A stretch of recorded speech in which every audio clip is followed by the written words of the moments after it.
Hello everyone. As we have begun Elizabethan Age, that was the first unit of our SEM 3's English History paper. There we have begun the poets of Elizabethan Age. Then we have seen the Edmund Spenser and his famous three works. So after that we have started minor poets or that some of the temporary or the parallel writer of Elizabethan age.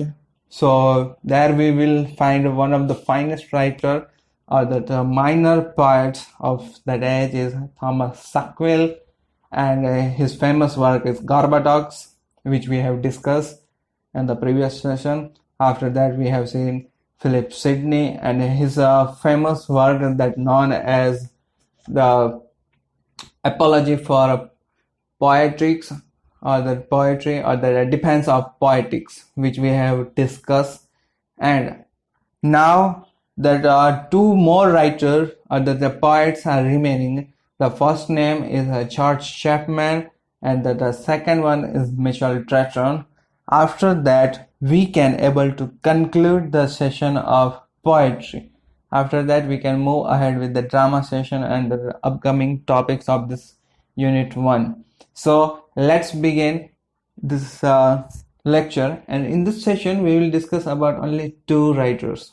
Keep in mind, the first one is George Chapman and the second one is Michel Drayton. After that we can conclude it, and they are the small writers.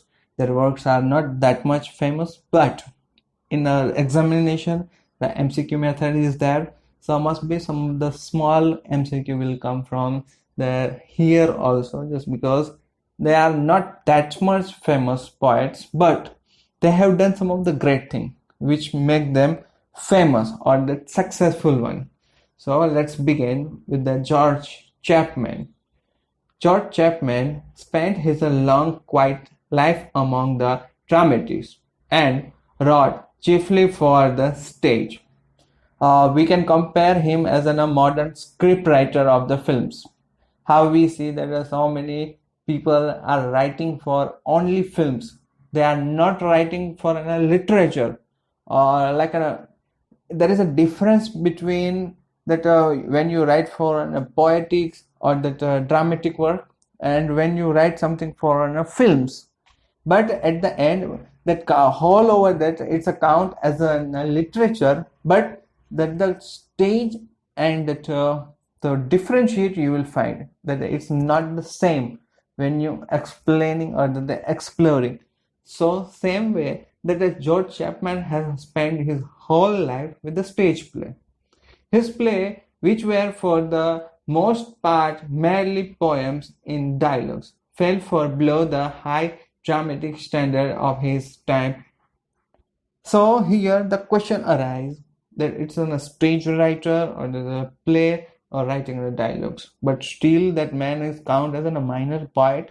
It must be that the spark come on your mind, or that the question come on your mind as a reader, that why that someone was writing drama, then still that man count as a poet. What was that? The simple logic is that it's in a pre-dramatic era. So that's why in Elizabethan age we find that the this age began with the poets.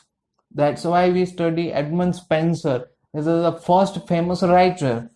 We not study Shakespeare. Why? Just because in the between there, at the peak of this age, we will find that the Shakespeare born and Shakespeare gives the idea or the concept of drama. Up till unmarked, there is no idea or there is no concept of a drama. Yeah, there is drama, but it's in a form of poetry. Means there is a stage play is ongoing, but it's not that pure form of drama. It is a form of poetry that you have to written or that perform. So friends, we can come to know that before Shakespeare, it is not being separated. It's a count as a poem. Like if you see George Chapman, that he was explaining about that. that he was a stage playwright, but still it's a count as a minor poet. Why? Just because that still the concept or the idea of drama was not there. So that's why he known as poet, but he was writing a drama. So keep in mind that Arnav almost unread. His most famous work is the metrical translation of Iliad and the Odysseys.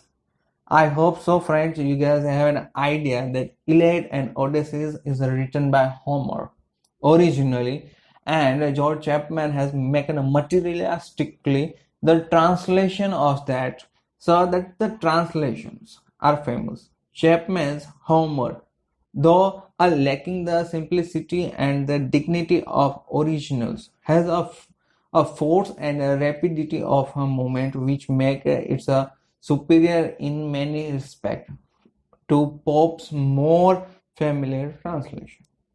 Chapman is remembering why. So now that the question comes, why Chapman was remembering?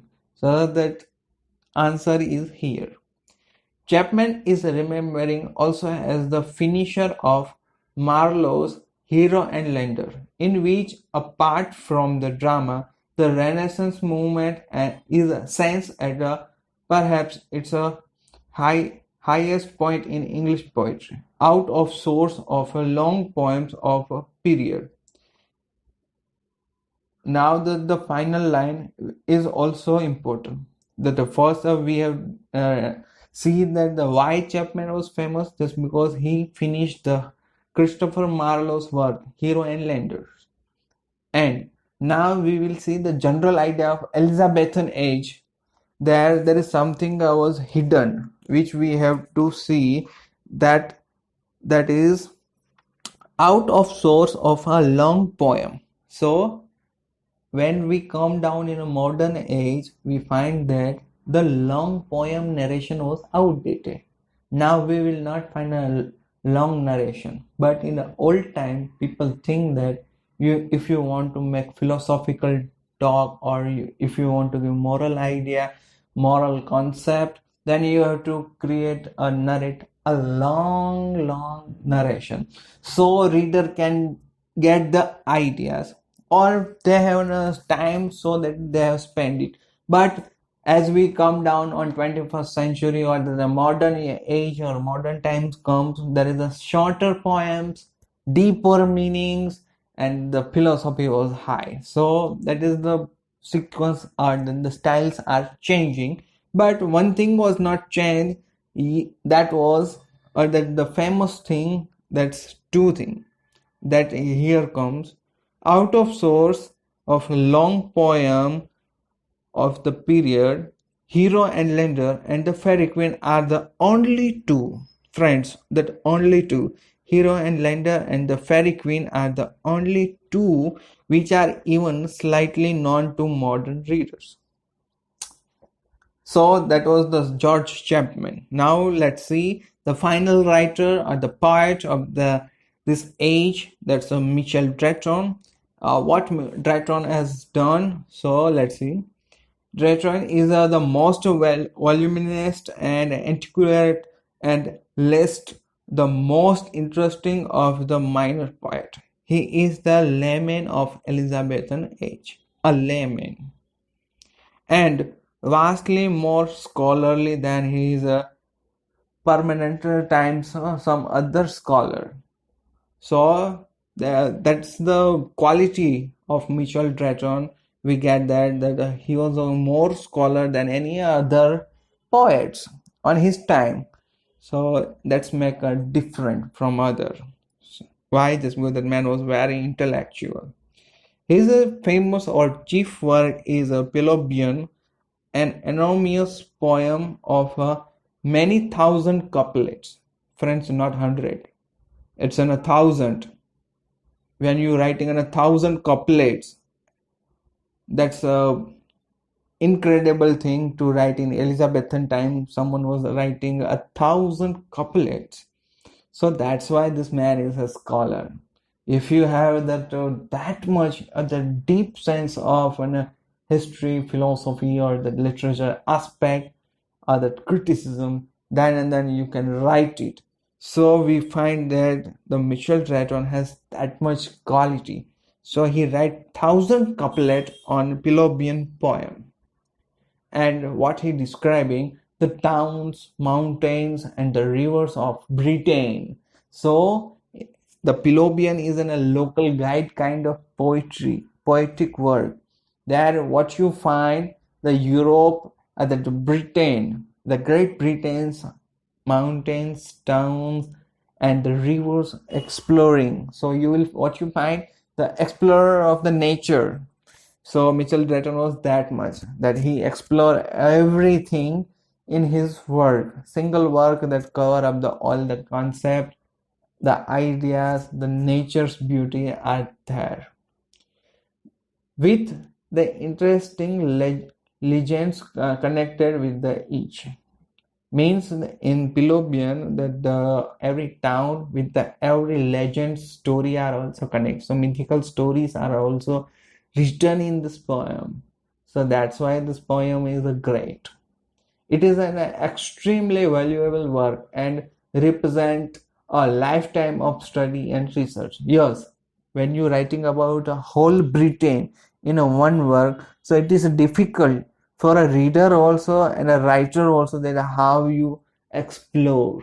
So it is always opportunity that people think that it's a for most important study purpose also and the research purpose also. And one more thing, there is a two more work written by Mitchell Drayton that are famous. The first one is a Baron's War and the Heroic Epistle of England. These two works are much more famous, but Pelopian is more famous than these two. After that, and beside this very many minor poems, on one of the best poem is Ballad of Ignacott. That ballad is written in a lively matter which Tennyson used. So Ballad of Ignacott is written is in a ballad form, lively matter, and Tennyson from a Victorian poet has borrowed that. Used with some variation in this Charge of Lightbridge. That the Charge of Lightbridge in his work that man has used it, and which shows the old English love and brave deeds and of the song that a satire of people's heart hate in a memory of our noble ancestors. So that the old English friends, when we come down on a Victorian time or the modern ages on 21st century, then Elizabethan age or Chaucer or everything that the Anglo-Saxon period known as Old English, and which become an Old English part and modern English. So then we get separated. So then some people not interested to read this, but still we read as a part of our history also. So that was the connection and the collaboration of these two writers, the poets of these ages. Now in the upcoming session we will discuss about the first English dramatist or the first try happen in English era to write on a drama. That was the first time in that world. So that we will see. Thanks for listening, and here we will conclude the minor